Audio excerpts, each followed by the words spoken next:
पंडित आलोक तिवारी आप सभी माताओं बहनों को प्रणाम करता हूं और मेरे जितने बड़े भाई हैं उन सबको मैं प्रणाम करता हूं और मेरे जो हम उम्र के मित्र हैं उन सबको मैं नमस्कार करता हूं। मेरे भाइयों, आज का जो मेरा विषय है वह यह है कि हमारे जीवन में पितरों का क्या महत्व है।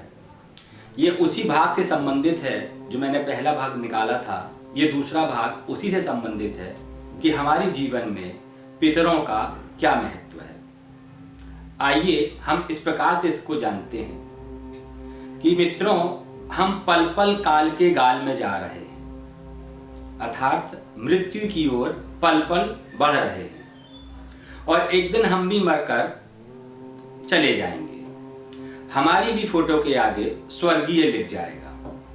अब मित्रों, ये कोई जरूरी नहीं है कि हमको स्वर्ग की प्राप्ति हुई है या नहीं हुई है, लेकिन हमारी फोटो के आगे लग जाएगा। आप ये सोचिए, आप जो अपने परिवार से, अपने कुटुंब से प्रेम करते थे या उनके साथ में आपकी जो कनेक्टिविटी है, कनेक्टिविटी एनर्जी जो आपकी जुड़ी है उनसे, अर्थात जुड़ात्मक संबंध, उनका क्या होगा। आप मर गए तो क्या चले गए, भूल गए आप उनको? क्या आप उनकी ऊर्जा को महसूस नहीं करेंगे? क्या वो आपकी ऊर्जा को महसूस नहीं करेंगे? आपको भूल जाएंगे? नहीं होता है, वो आपको याद करते रहेंगे। और जब कोई भी व्यक्ति मरता है तो उसका सूक्ष्म शरीर सूर्य के तेज में मिलकर सूर्य के द्वारा उसके आशीर्वाद को पहुंचाता है, जिसको हम पितर कहते हैं। आप अपने परिवार से क्या उम्मीद रखते हैं, क्या आशा रखते हैं कि आपके मरने के बाद वो भूल जाएं आपको? क्योंकि आप भी पितर हो चुके हैं, हम भी मरने के बाद पितर हो जाएंगे। तो पितर एक श्रेणी है मित्रों, और ये एक ऋण है। आज हमने अपनी आवश्यकताओं की कमी करके अपने पुत्र पुत्री के लिए घर बनाया, उनको शिक्षा दी, अपना पेट काट के उनको वो हर चीज दी जो वो चाहते थे। और जब हम मरकर चले जाएंगे तो हम उनसे क्या उम्मीद, क्या आशा रखते कि वो हमको भूल जाएं? इस बात को अगर आप विचार करते हैं तो आपको ये समझ में आएगा कि पितरों का हमारे जीवन में क्या महत्व है, किस प्रकार से पितरों की कृपा प्राप्त होती है। आइए इसको इस रूप से जानते हैं। मित्रों, आप भगवान की पूजा भक्ति भाव निरंतर कर रहे हैं। आपने कई लोगों से सुना होगा जो बोलते हैं, हमको तो 20 साल हो गए मंदिर जाते, हमको तो 15 साल हो गया जल चढ़ाते, लेकिन हमको कोई फर्क ही नहीं पड़ा। क्यों फर्क नहीं पड़ा? क्योंकि आपने अपने पितरों को महत्व नहीं दिया। आप निरंतर भगवान के सामने खड़े होकर प्रार्थना करते रहें, भक्ति करते रहें। कोई जरूरी नहीं है कि उससे आपको सिद्धि प्राप्ति हो या आपको जिस काम के लिए आप वो पूजन कर रहे हैं वो आपको प्राप्त हो या आपकी जो मनोकामना है वह पूर्ण हो। ये कोई जरूरी नहीं है मेरे भाइयों। लेकिन अगर आप पितरों की पूजा करते हैं तो ये निश्चित है कि आपको वो हर वस्तु, वो हर चीज की प्राप्ति होगी जो आप चाहते हैं। भगवान का काम है शक्ति देना। उस कृपा को पितर बीच में रोक लेते हैं और वह यह कहते हैं कि हम असंतुष्ट हैं। ये संतुष्ट कैसे हो सकते हैं? भगवान कुछ नहीं कर सकते। और अगर आप अपने पितरों की भक्ति कर रहे हैं मित्रों, और भगवान की नहीं भी है इच्छा कोई वस्तु देने की, जो आप चाह रहे हैं उनको देने की, तो भी भगवान को मजबूरी में वो आपको देना पड़ेगा, सिर्फ पितरों की भक्ति करके। ये जीवन में महत्व है पितरों का मेरे भाइयों, मेरी बहनों। आप इस प्रकार से समझें इस बात को कि पितर ही शक्तिदायक हैं और उनकी ही कृपा से हमारे जीवन में प्रमुख प्रभाव पड़ते हैं। वही मैं आपसे बोल रहा हूं कि आप भक्ति करते रहे, भगवान प्रसन्न नहीं होने वाले। लेकिन अगर आप पितरों की भक्ति करेंगे तो भगवान प्रसन्न होंगे ही होंगे। इसका प्रमुख कारण यह है मेरे भाइयों कि पितरों का एक रूप भगवान भी है, अर्थात हम भगवान विष्णु को ही अपना पितर मानते हैं, भगवान भोलेनाथ को ही अपना पितर मानते हैं। तो आप मेरी बात को समझें। अगर आप समझेंगे तो उस चीज को आप सही तरीके से अपने जीवन में अनुभव कर पाएंगे। भगवान की भक्ति, मैं ये नहीं कहता कि भगवान की भक्ति मत करिए, लेकिन साथ साथ में आपको पितरों की भक्ति करना भी बहुत अति आवश्यक है। क्योंकि मित्रों, मेरे भाइयों, पितरों की जो कृपा रहती है उसको अगर आपने समझ लिया तो फिर आप जीवन में कभी पीछे मुड़ के नहीं देखेंगे। आप जो चाहेंगे आपको वो प्राप्त होगा। और अगर आपको मेरी इस बात पे जरा भी शंका या संशय हो तो मैं आपको इन 15 दिनों में कुछ सिंपल से उपाय बताऊंगा, बिल्कुल सिंपल, साधारण, सहज, सरल। आप उन उपायों को करें और उसके बाद आप स्वयं देखेंगे आपके घर में कितनी ऊर्जा है, कितनी शांति है, कितनी समृद्धि है। मैं आपको उपाय भी बताऊंगा, लेकिन मित्रों, उपाय तभी कारगर सिद्ध होगा जब आप में पितरों के प्रति श्राद्ध के लिए श्रद्धा होगी। पितर कुछ नहीं चाहते। आप अगर सोचें कि हम पितरों को भंडार लगा दें, भोजन का दान करवा दें, तो ये कोई आवश्यक नहीं है मित्रों। क्योंकि जो श्राद्ध है वह एक गरीब व्यक्ति भी करता है और एक अमीर व्यक्ति भी करता है, लेकिन फर्क इतना है कि किसने कितनी श्रद्धा से किया है, कितनी भावुकता से किया है। मेरे भाइयों, पितरों से जो कनेक्शन है, कनेक्टिविटी है, वह कभी दूर नहीं हो सकती है, जो उनसे संबंध है। उदाहरण स्वरूप मैं आपको एक आधुनिक उदाहरण देता हूं। आप एक अच्छा सा मोबाइल फोन खरीदते हैं, बहुत महंगा मोबाइल फोन खरीदा आपने, उसमें आपने सिम लगाई, आपने चालू किया, लेकिन वह नेटवर्क के बाहर है, उसको नेटवर्क नहीं मिल रहा है, तो वह आपके किस काम का है? किसी काम का नहीं, क्योंकि उसमें नेटवर्क नहीं है। इसी प्रकार से मित्रों, इस बात को इस प्रकार से समझें कि भगवान की कृपा तो हुई आपके ऊपर कि आपको घर मिल गया, सब मिल गया, लेकिन जो एक प्रमुख शांति है, जो कनेक्टिविटी है, जो समृद्धि है, वो आपको कहां से मिलेगी? वो आपको पितरों के माध्यम से मिलेगी। इससे अच्छा उदाहरण पितरों के महत्व का शायद मैं दूसरा आपको नहीं दे सकता हूं कि पितरों की पूजा करके ही आप वो सब पा सकते हैं जो आपकी इच्छा है।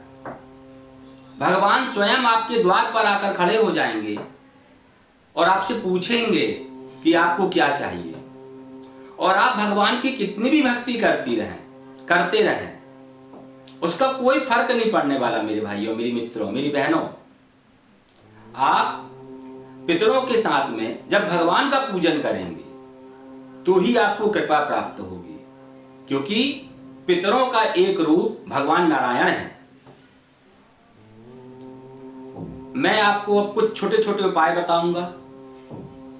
उपाय के माध्यम से आप उस चीज को समझ पाएंगे और उसका लाभ प्राप्त कर पाएंगे।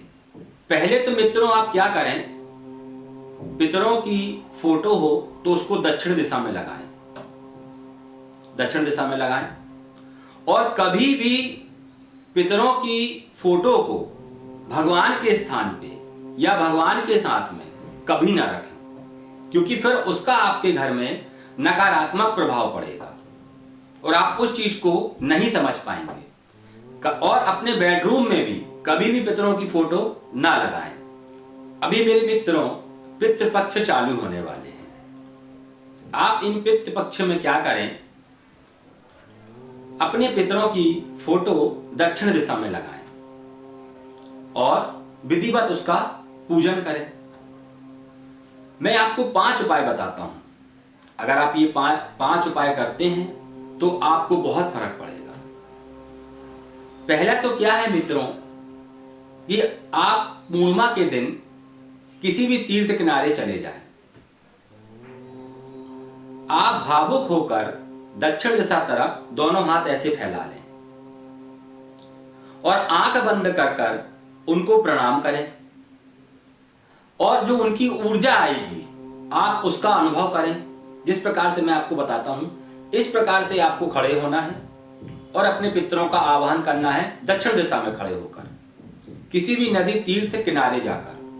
क्योंकि मेरे भाइयों, जो पितर हैं वो जल किनारे ही निवास करते हैं। और आप जाके पूरे 15 दिन भी ये प्रार्थना कर सकते हैं। अगर आपके पास में समय है, साधन है, तो आप जाकर पूरे 15 दिन ये कर सकते हैं। आपको इसमें कोई धन खर्च नहीं करना वहां जाकर। और अगर आप संपन्न हैं, धनवान हैं, तो रोज 15 दिन आप उनके खाने का कुछ भी वहां पर बंटवाएं, अर्थात भूखों को भोजन करवाएं। ये हो गया पहला उपाय। दूसरा उपाय मित्रों, अपने घर पर जहां पानी का स्थान रहता है, आपने सुना होगा कि पहले के लोग कहते थे जूठा मूठा मत करो। क्योंकि इसलिए कहते थे जहां जल रहता है वहां पर पितर निवास करते हैं। इन 15 दिनों में मेरे भाइयों, मेरी बहनों, मेरी माताओं, आप उस स्थान को साफ रखना। जूठा मूठा, अशुद्ध परछाई इन 15 दिनों में बिल्कुल ना पड़े। तीसरा उपाय, आप वहां पर एक दीपक जलाएं अपने जल के स्थान पर। और चौथा उपाय, जो आपका दरवाजा है बाहर का, उसको सूर्य उदय से पहले आप उसको साफ कर लें, अर्थात उसमें झाड़ू लगा लें। और उसके बाद जब आप नहा कर आते हैं तो वहां पर पूरे में जल छिड़कें। क्योंकि मित्रों 15 दिन आपके द्वार पर पितर आके बैठेंगे ही बैठेंगे। आप उनको ध्यान दें और चाहे ना दें। अगर आपने ध्यान दिया तो आप उनकी सकारात्मक ऊर्जा को ग्रहण कर पाएंगे, और अगर आपने ध्यान नहीं दिया तो आप उनकी नकारात्मक ऊर्जा को नहीं रोक पाएंगे। दरवाजे पर मित्रों 15 दिन बिल्कुल साफ रखिए। चप्पल जूते बिल्कुल साइड में रखिए, किनारे रखिए, बिल्कुल ना आए, क्योंकि पितर किसी भी वक्त आ सकते हैं। चौथा उपाय है कि आप कौवे को भोजन करवाएं। अमावस्या के दिन क्या करें, जो पितृमुक्त अमावस्या होगी उसमें आप सुबह 4 बजे प्रातःकाल उठ जाइए, नहा धोकर चावल बना लीजिए और चावल को केले के पत्ते में लेकर, सुनिएगा एक बार फिर से, चावल को केले के पत्ते में लेकर आप किसी भी ऐसी जगह रख दें जहां पर पक्षी उसको ग्रहण कर सके। आपका छत हो सकता है, मैदान हो सकता है, किसी भी खुली जगह में रख सकते हैं आप। ये आपके ऊपर निर्भर करता है। मेरे भाइयों, अगर उस अन्न को, उस चावल को कौवे आकर खाते हैं तो समझ लीजिए आपके ऊपर पितरों की पूर्ण कृपा है।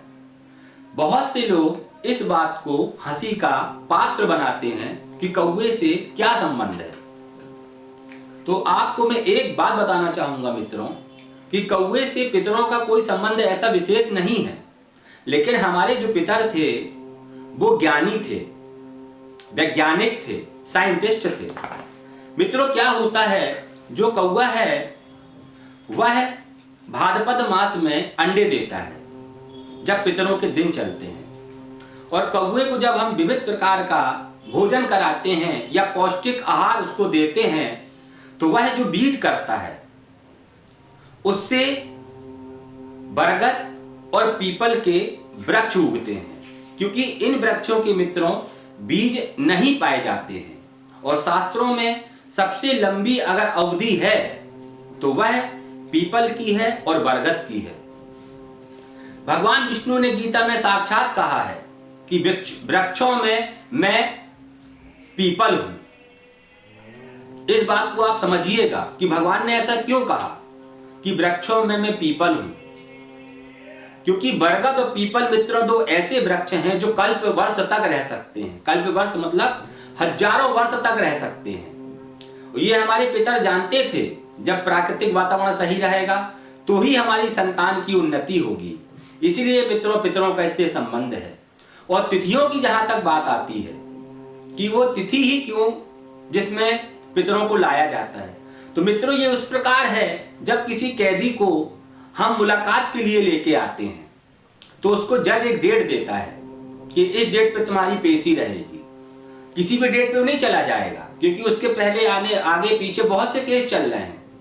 तो भगवान भी इसी प्रकार से उसको एक तिथि दे देते हैं कि ये तिथि में आप जाइए। और जब उस तिथि में पितर आपके घर पर आते हैं और वह देखते हैं कि आपने उनके निमित्त कुछ भी नहीं किया है, तो वह दुखी हो जाते हैं और नकारात्मक ऊर्जा वहां पर छोड़कर चले जाते हैं, जिसका भुगतान हमको, हमारी संतान को, सबको भोगना पड़ता है। अगर आप मेरे बताए अनुसार कार्य करते हैं तो आपको बहुत शुभ फल होगा। आपकी 3 पीढ़ी को शुभ फल की प्राप्ति होगी, अर्थात जो पीढ़ी नहीं है वो जिसके लिए आप कर रहे हैं, स्वयं जो आप विद्वान हैं और आपकी आने वाली संतान की संतान, इन 3 पीढ़ियों को लाभ होगा। तो मित्रों, इस बात को समझें कि पितरों का हमारे जीवन में क्या महत्व है। इसी बात से यहीं पर मैं अपनी वाणी को विराम देता हूं और आपसे ये आशा करता हूं कि आप भक्ति भाव से भावुक होकर इन 15 दिनों में अपने पितरों का विधिवत पूजन करेंगे। अगर आप ऐसा करते हैं तो उन पितरों का सबको आशीर्वाद प्राप्त होगा। क्यों मित्रों? क्योंकि पितर सबके एक ही हैं। धर्म कुछ भी रहा हो, लेकिन जाना सबको एक ही जगह है। इसीलिए मित्रों, पितर सबके एक ही हैं। इस बात को अपने दिमाग में बैठा लें और इनका उपाय करें। अगर आप ये उपाय करते हैं जो मैंने आपको बताए हैं, तो आप स्वयं इसका अनुभव करेंगे। और ये किसी को बताने की आवश्यकता नहीं है, क्योंकि ये एक ऊर्जा है और जब ऊर्जा आएगी तो सब काम आपके हो जाएंगे। पितरों की कृपा प्राप्त होगी, आशीर्वाद प्राप्त होगा और आपकी सब मनोकामनाएं पूर्ण होगी। इसी के साथ मित्रों, मैं इस बात को यहीं विराम देता हूं और आपसे आशा करता हूं कि आप मेरी वीडियो को शेयर करें। ये मित्रों, जो भी देखेगा और जहां जहां शेयर करेगा उसको अपने पितरों की कृपा अवश्य प्राप्त होगी, क्योंकि हम सनातनी हैं। जो लोग भूल चुके हैं वो अपने पितरों का पूजन करें, उनको शांति दें, उनको मोक्ष गति की प्राप्ति हो। अगर आपको मेरा वीडियो पसंद आया हो तो आप श्री दक्षिणेश्वरी महाकाली ज्योतिष केंद्र को, अर्थात SDM ज्योतिष केंद्र को लाइक करें, सब्सक्राइब करें और शेयर भी करें, ताकि ये जो जानकारी है मेरे भाइयों हम सब तक पहुंचती रहे और हम सबको अपने पितरों का इन 15 दिनों में आशीर्वाद प्राप्त हो और सबकी मनोकामनाएं पूर्ण हो। इसी के साथ जय माता।